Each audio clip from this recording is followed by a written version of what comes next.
Première question, est-ce que après les communiqués, déclarations, conférences de presse, vous allez faire autre chose pour barrer la route à ce qui se passe? Si je résume, c'est quelque chose comme ça. Eh bien, je vais d'abord dire que avant de réagir, il faut analyser correctement. Et nous mettons toujours à la disposition de l'opinion des analyses rigoureuses et sérieuses. C'est le travail d'un parti politique. Évidemment, certains d'entre nous, ou nous tous, nous prions pour que le Saint-Esprit nous inspire. Mais nous travaillons beaucoup. Et quand nous faisons cela, c'est pour susciter la réaction des populations. Et donc, nous avons parlé du fichier électoral. Ce que vous pouvez nous demander comme question, c'est est-ce que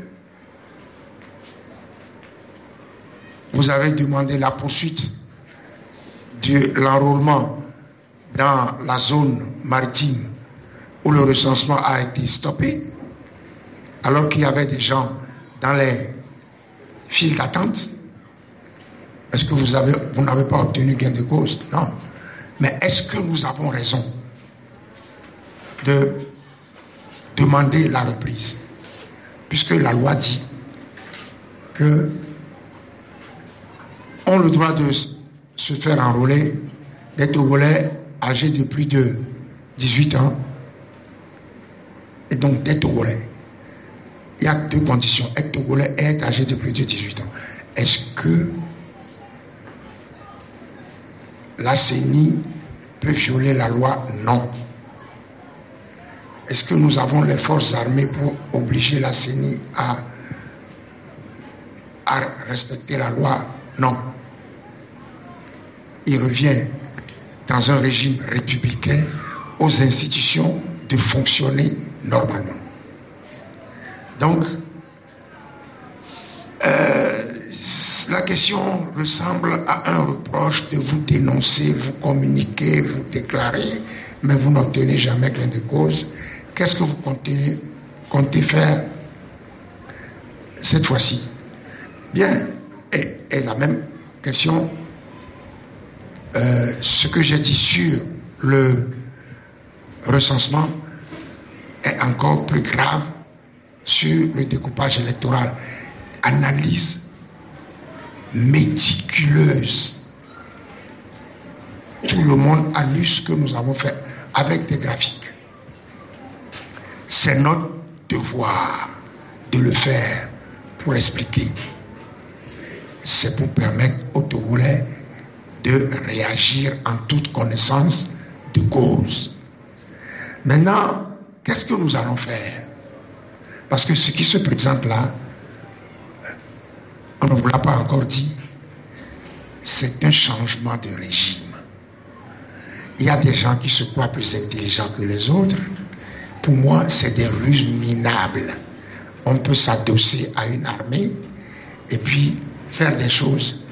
Non, il y a des gens qui se complaisent dans leur position ou dans leur situation d'esclaves. Ils sont libres.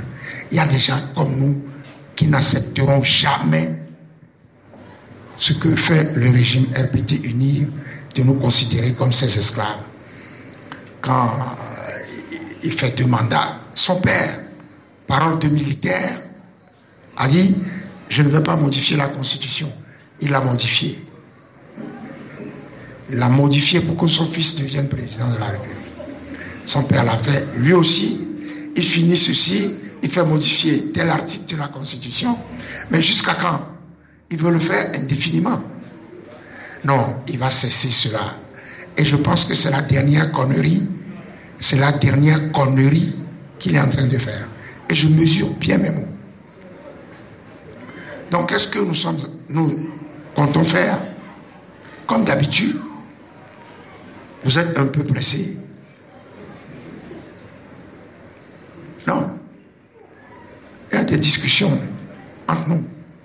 Il y a des réactions entre nous.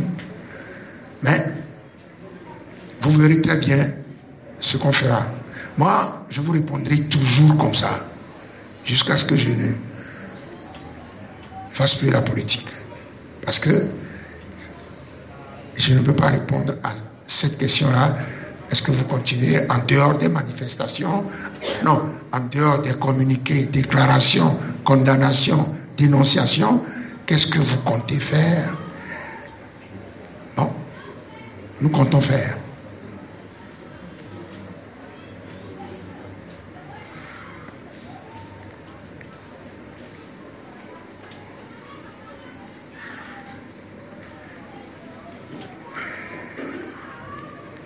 Alors, la modification de la Constitution.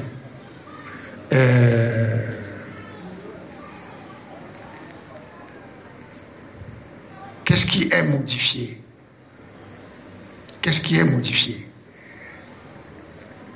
Tout est modifié. C'est une nouvelle Constitution. Tout est modifié. Mais vous n'avez pas bien suivi M. Dupuis. Il a dit... La Constitution est modifiée et nous allons passer à une nouvelle République. Ça veut dire on change de régime. La Constitution actuelle qu'ils sont en train d'examiner, enfin pas actuelle, qui n'est pas encore, en cours d'examen à la Commission des lois à l'Assemblée nationale, c'est une constitution pour un régime parlementaire. Il y a un exposé des motifs de 4-5 pages qui est du verbiage juste pour justifier comment après 20 ans de régime de Faure Gnassingbé, on veut modifier la Constitution pour qu'il fasse encore 2 mandats de 14 ans. C'est qu'il fasse encore, mais ce n'est pas ce qu'ils... C'est ce qu'ils disent. Et si on commet la bêtise de croire qu'il va faire 2 mandats de 7 ans, il ne va pas faire 2 mandats de 7 ans.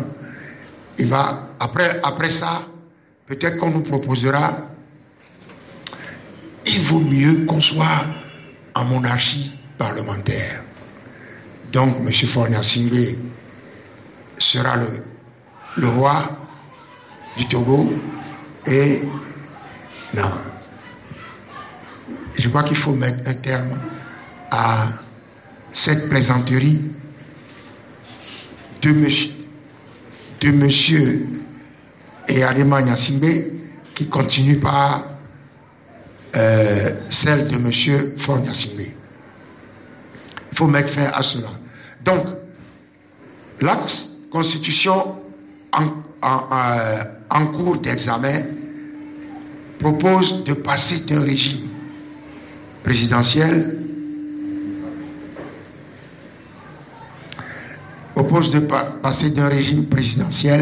à un régime parlementaire avec un président de la République qui n'a pas de pouvoir proprement dit, comme dans les régimes parlementaires, ou comme la reine d'Angleterre ou le président de la République fédérale d'Allemagne, ou comme en Italie ou comme en Israël. Donc, il y aura un président du Conseil des ministres qui détiendra le pouvoir exécutif. Le président de la République n'aura pas de pouvoir exécutif et il sera le garant de l'unité nationale, de la cohésion nationale, etc. Mais, bon, tout ça, c'est juste de l'habillage. On veut que M. Faure Gnassingbé, après les quelques mois qu'il lui reste à accomplir comme président de la République, même pas après, hein, puisque bientôt ça passera au référendum, et M. Faure Gnassingbé, il sera le président du Conseil des ministres pour 7 ans. Renouvelable une fois, mais comme ils le font habituellement, dès qu'on va approcher la fin du 2e mandat, ils diront, mais cette constitution-là, on l'a pratiquée. Bon, finalement, elle n'est pas si bonne que ça. On change de constitution. Là, ils sont en train de dire, dans l'exposé des motifs bidons, kilométriques, qu'ils ont produit à l'appui de cette volonté de modification constitutionnelle. Dans l'exposé des motifs, ils disent, finalement, on a modifié la Constitution 3 fois. Mais bon, il faut maintenant changer. Cette Constitution qu'ils disent qui n'a pas donné la pleine mesure de sa satisfaction, cette Constitution, est-ce qu'on l'a laissée fonctionner? On l'a modifiée. Puis après on dit, elle n'est pas bonne. On la change. Non. Je crois que, je répète que certains préfèrent être des esclaves. Le confort de l'esclave existe. Hein. Il est là, il est esclave. Mais il se dit, nous on ne peut pas faire comme l'ANC. Lutter. Non. Nous, on aime lutter. On n'acceptera jamais ce qu'ils sont en train de faire là. Ils prennent les Togolais pour des imbéciles. Peut-être qu'eux, ils sont des imbéciles. Pas nous. Peut-être. Je ne dis pas qu'ils sont des imbéciles. Mais on ne va pas les laisser nous prendre pour des imbéciles. Et c'est parce que on réagit comme ça. Ils font des découpages iniques, arithmétiquement insoutenables. Mais on voit ça. Et puis on nous dit, bon, mais vous réagissez, ils ne disent rien, et puis vous continuez. Et ils demandent à ceux qu'ils considèrent comme des sous-hommes de voter pour eux. Je dis non.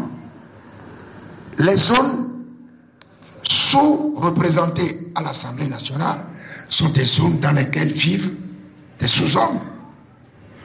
N'est-ce pas? Et ils vont faire campagne dans ces zones en demandant aux Togolais qui vivent dans ces zones de voter pour eux.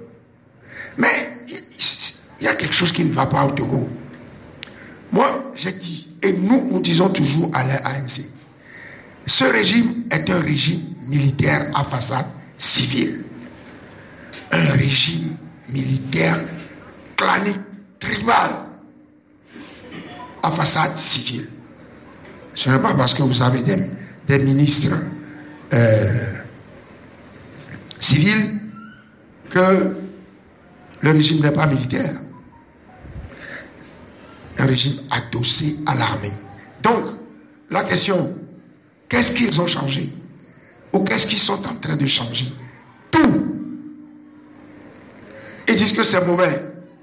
Que les jeunes, aujourd'hui, dans l'exposé des motifs, ils disent les jeunes sont de plus en plus exigeants, les nouvelles technologies et tout, la modernité, que le régime parlementaire est plus moderne que le régime que nous pratiquons. Et je dis que nous n'avons jamais pratiqué et qui a toujours subi des coups de boutoir, des coups de force et des coups d'État. Après avoir empêché le fonctionnement de ce système, il décrète que le régime n'est pas bon et qu'il faut le changer.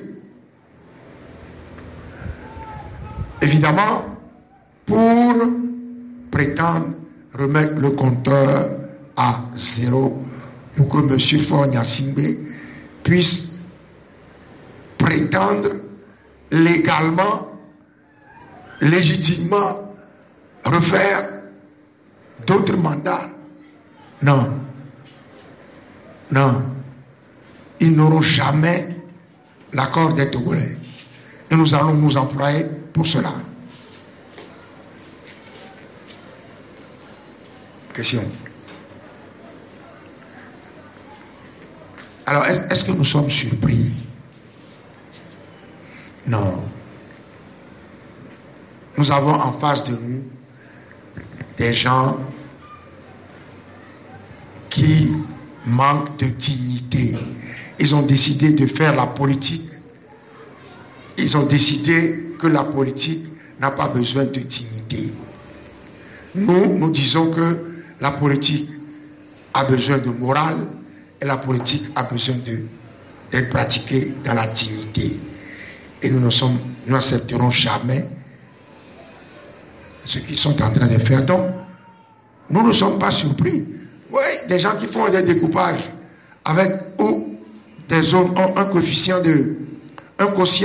de représentativité de 40 000 et d'autres de 160 000 et 4 fois plus.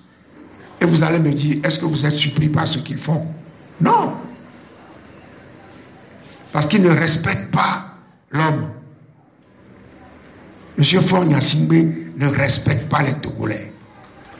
Il croit qu'il lui suffit de traficoter les tests. Parce qu'aujourd'hui, la modification d'articles pour se maintenir au pouvoir est anachronique, n'est-ce pas? Dans l'espace CEDEAO ou en Afrique, après les modifications pour le 3e mandat, aujourd'hui, on a bien constaté que personne n'accepte plus les modifications pour se maintenir au pouvoir. Donc on dit, on change totalement de régime. Le régime n'est pas bon. Le régime présidentiel n'est pas bon. On passe à un régime parlementaire où on est élu pour un mandat de 7 ans renouvelable une fois. Et quand on va aboutir là, à la fin, on dira, mais non! Finalement, on a mal fait, on revient au régime. Non. Je crois que la plaisanterie a assez duré. Donc, on n'est pas surpris.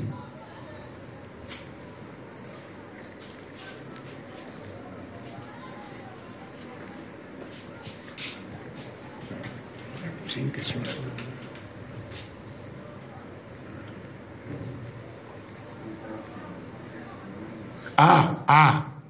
La fameuse question rituelle. Est-ce que vous irez aux élections?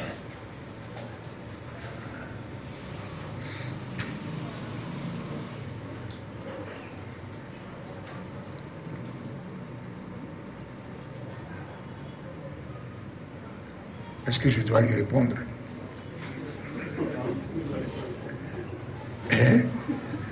Est-ce que vous irez aux élections? Vous verrez si on ira aux élections. Vous êtes un peu pressé. Ce qui va se passer dans quelques semaines, c'est quoi? 5 semaines? 6 semaines? Pourquoi je vais vous dire ce que je vais faire dans 6 semaines?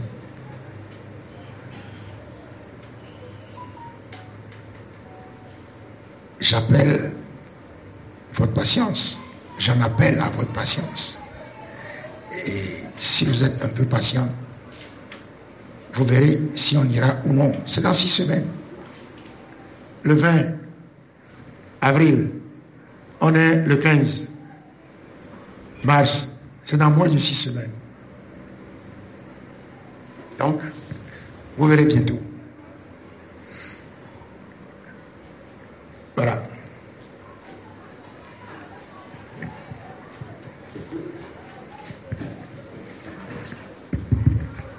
Si vous permettez, je vais rapidement ajouter un mot. L'objet de la conférence de presse de ce jour est d'alerter à travers vous l'opinion nationale et internationale sur ce qui se passe.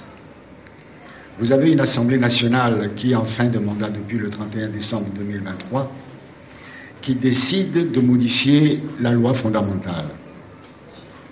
J'avoue que je suis surpris que la presse ne soit pas informée de ce qui se passe aujourd'hui à l'Assemblée nationale, notamment à la commission des lois. Les documents circulent, la proposition de révision, l'exposé des motifs, le texte complet circule. Et je suis surpris que la presse n'ait pas eu vent de cela, ce qui voudrait dire que l'Assemblée nationale a pris toutes les précautions nécessaires pour que cela reste secret, ce qui est grave.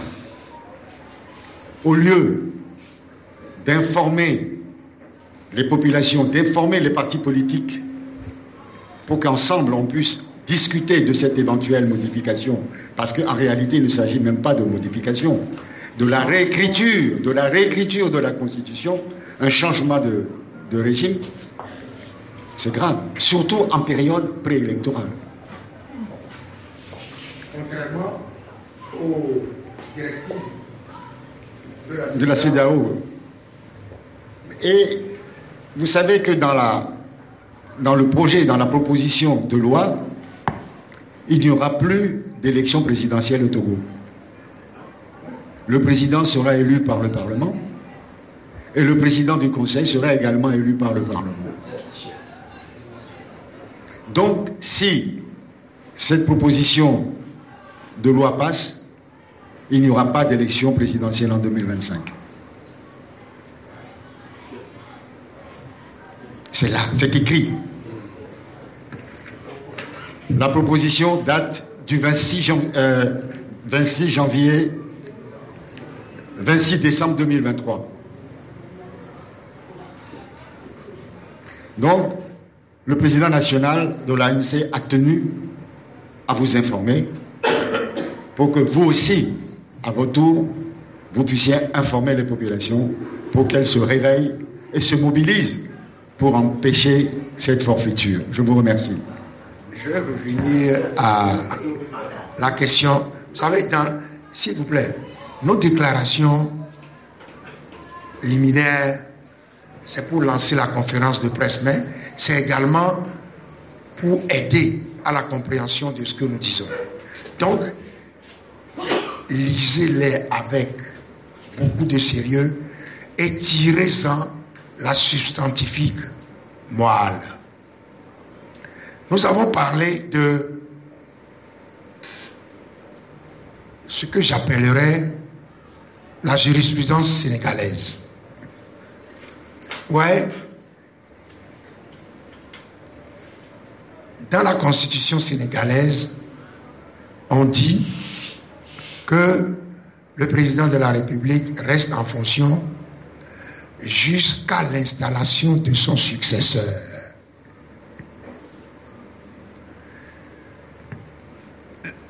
Les Sénégalais n'en tirent pas la conclusion que le président peut rester là-bas et s'amuser et avoir des pouvoirs après la fin officielle, constitutionnelle de son mandat. Là, je dis, les Sénégalais ne tirent pas cette conclusion. Et nous, au Togo, pour montrer que nous ne sommes pas des hommes normaux, que nos élites ont peur, je préfère ne pas parler d'intellectuels, je parle des élites africaines, les élites togolaises, complices de la dictature. Nos élites ne disent pas l'Assemblée nationale en fonction au-delà de son mandat constitutionnel, ça n'est pas normal.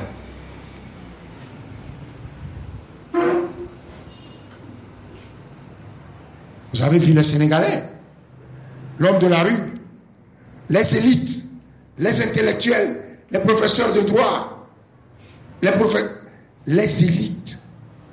Ici, tout le monde se cache.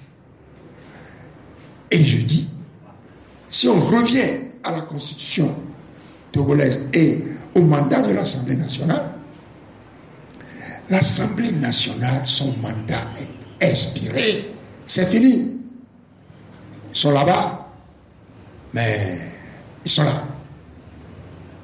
Mais c'est fini. Ils ne peuvent pas faire des choses sérieuses. Ils prétendent qu'ils peuvent modifier la Constitution. Même modifier est faible. Changer de Constitution. Je dis, il faut utiliser, exploiter la jurisprudence sénégalaise dans cette affaire, vis-à-vis de l'Assemblée nationale togolaise, qui ne peut en aucun cas légiférer pour modifier la Constitution. Moule est possible. C'est pas possible. Et on va me dire, mais qu'est-ce que vous pouvez faire?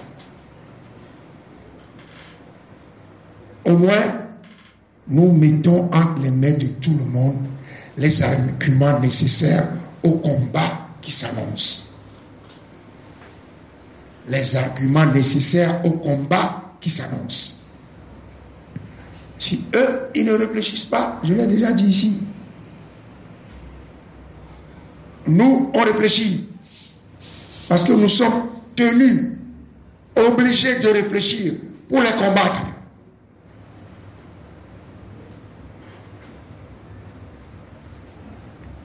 Et donc, nous allons, vous aussi, à la sortie de cette conférence de presse, vous devez disposer des arguments nécessaires pour bâtir vos analyses, pour contester ce qui se fait à l'Assemblée nationale. Rien. Ils sont là. Ils ne sont pas capables d'affronter des élections sérieuses. Ça ne les intéresse pas. Ça ne les intéresse pas. Vous voyez? Pourquoi, à votre avis, ils ont empêché la poursuite du recensement dans la région maritime, zone qu'ils considèrent comme ne leur étant pas favorable?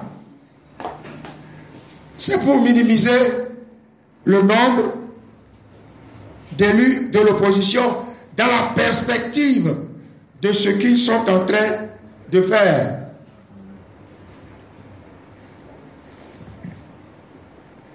Pourquoi ils ont donc empêché les inscriptions dans les zones favorables pour avoir la majorité leur permettant d'élire le président du Conseil des ministres? Pourquoi, malgré tout ce que nous avons dit, les calculs, les analyses et tout, ils ont aggravé le découpage électoral, aggravé l'iniquité du découpage électoral, pour détenir facilement la majorité,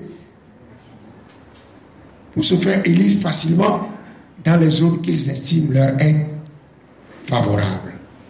Donc tout ce qui se fait là, c'est dans la perspective de la mise en place de la nouvelle constitution. Mais, question, nous sommes à période préélectorale. nous allons aux élections. Nous avons une constitution. Et cette constitution, c'est pour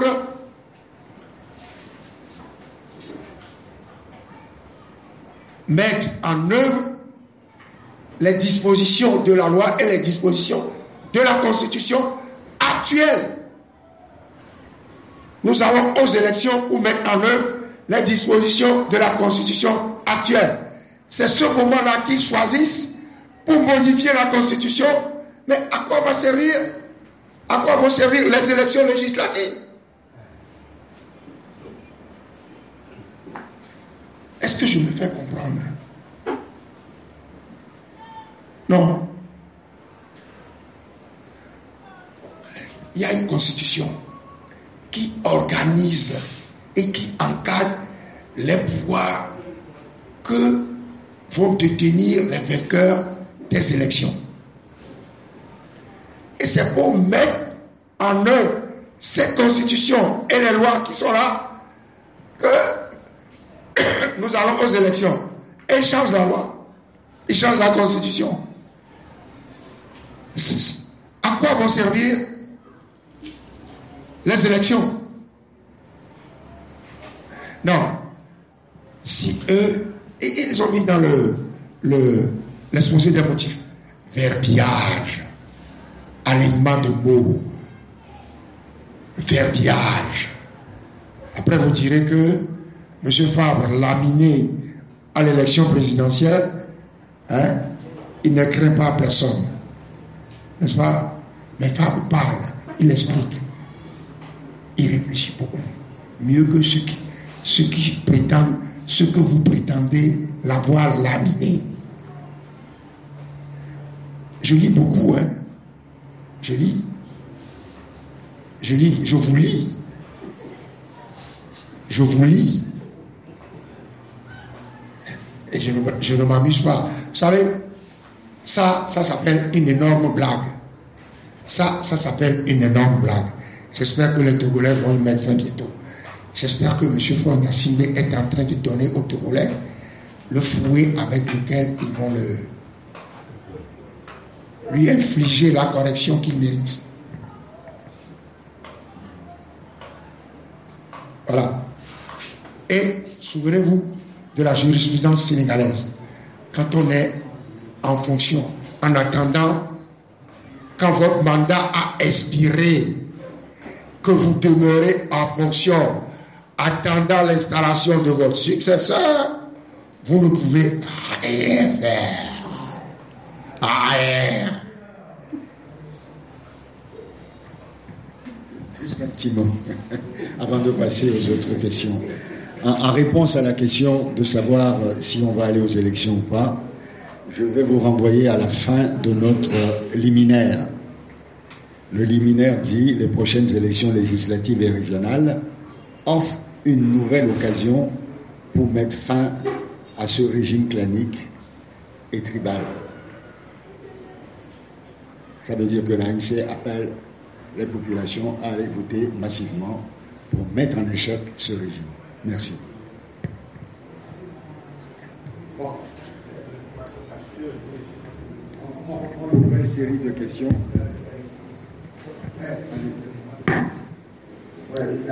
Joël Santier.